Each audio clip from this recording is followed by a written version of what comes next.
अंदाज नया, माध्यम नया, पॉलिटिक्स वाला। आओ राजनीति करें। संसद में गूंजा नर्मदा संरक्षण का मुद्दा। बीजेपी सांसद ने अपनी ही सरकार पर उठाए सवाल। कांग्रेस ने कसा तंज। बड़ा सवाल, नर्मदा की स्थिति के लिए जिम्मेदार कौन? नमस्कार, आप देख रहे हैं पॉलिटिक्स वाला। मैं हूं राशिद अहमद खान और आज हम बात करेंगे नर्मदा की दुर्गति की या नर्मदा की स्थिति की, जो मुद्दा बीजेपी सांसद ने लोकसभा में उठाया है। मध्य प्रदेश में करीब 22 साल से बीजेपी की सरकार है और स्थिति देखिए कि बीजेपी सांसद को नर्मदा की स्थिति को बताने के लिए लोकसभा में मुद्दा उठाना पड़ा। प्रदेश की जीवन रेखा कही जाने वाली नर्मदा नदी की स्थिति को लेकर नर्मदापुरम से सांसद दर्शन सिंह चौधरी ने लोकसभा में शून्यकाल के दौरान मुद्दा उठाया। उन्होंने नर्मदा की स्थिति पर चिंता जताई, वहां हो रहे अवैध उत्खनन का मुद्दा उठाया और जो नर्मदा नदी में प्रदूषित जल मिल रहा है, चाहे वो उद्योगों का हो या सीवर का जो जल हो, उसका भी मुद्दा उन्होंने उठाया, उस पर चिंता जाहिर की। सांसद ने ये मुद्दा उठाते हुए उसकी वजह भी बताई। आइए सबसे पहले सुनते हैं बीजेपी सांसद दर्शन सिंह चौधरी ने लोकसभा में क्या कुछ कहा। जीवन दायिनी मां नर्मदा के संरक्षण की अति आवश्यकता है। केवल धार्मिक व आर्थिक दृष्टि से भी मां नर्मदा का संरक्षण अति आवश्यक है, बल्कि इसलिए भी जरूरी है क्योंकि देश की अधिकतम नदियां फ्रेश वाटर बॉडीज औद्योगिक प्रदूषण, अति उपभोग व संरक्षण के अभाव में ह्यूमन कंजम्पशन के लिए अनफिट होती जा रही हैं।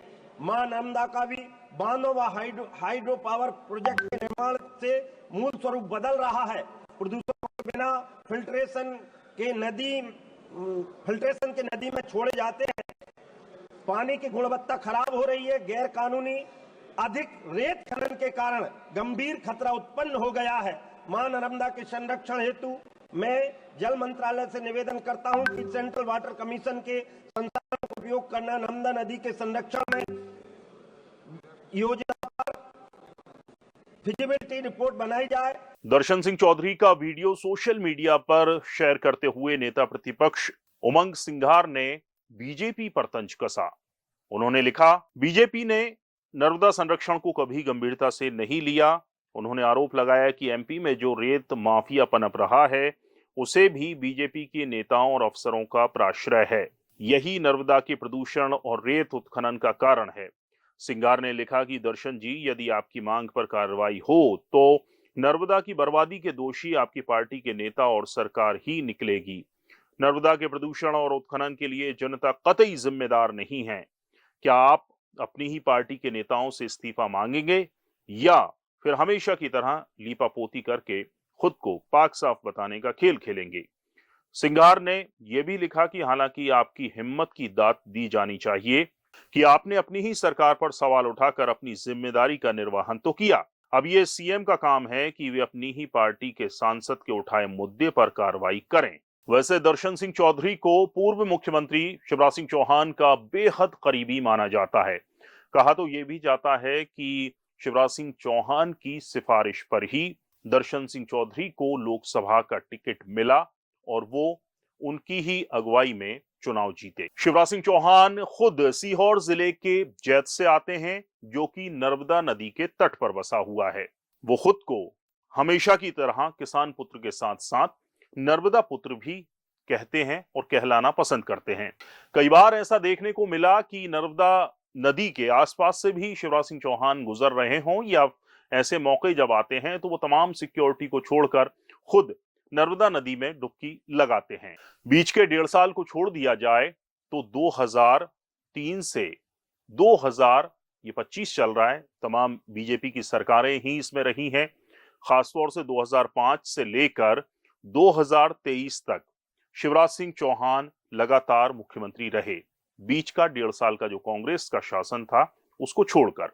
ऐसे में क्या दर्शन सिंह चौधरी शिवराज सिंह चौहान से सवाल कर सकते हैं कि उन्होंने नर्मदा नदी की स्थिति सुधारने के लिए क्या कुछ कदम उठाए, और अगर उठाए तो इसके बावजूद भी जो नर्मदा नदी की दशा है वो क्यों नहीं सुधरी, और अगर कुछ किया होता तो उसका असर क्यों नहीं हुआ? कुछ हुआ होता तो दर्शन को लोकसभा में बीजेपी सरकार को ही आईना न दिखाना पड़ता। प्रदेश में नर्मदा विकास प्राधिकरण है, नर्मदा सेवा मिशन योजना संचालित है, नमामि देवी नर्मदा योजना भी है जिसमें करोड़ों रुपए के बजट का प्रावधान है, लेकिन इसका असर नहीं दिखता। कांग्रेस प्रवक्ता भूपेंद्र गुप्ता ने बीजेपी नेताओं पर निशाना साधा है, बीजेपी सरकार पर निशाना साधा है। उन्होंने तो यहां तक कहा कि जो अवैध उत्खनन में जो लगे हुए हैं वो सारे बीजेपी नेता हैं।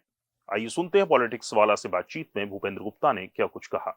नर्मदा जी की जितनी लूट और जितना जो है अपमान भारतीय जनता पार्टी की 20 साल की सरकार ने किया है वो तो रिकॉर्ड पे रहे।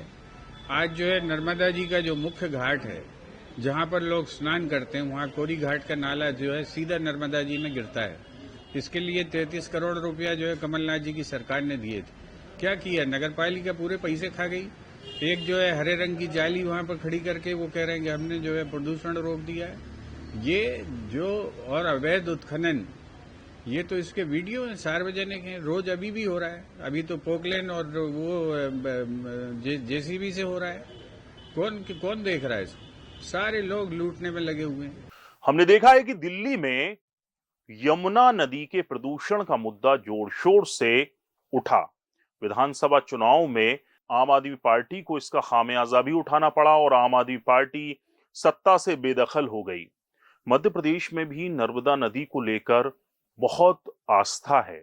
बीजेपी सांसद दर्शन सिंह चौधरी ने लोकसभा में नर्मदा नदी की स्थिति का मुद्दा उठाकर ये तो मान लिया है या ये तो साफ कर दिया है कि नर्मदा नदी का जल साफ नहीं है।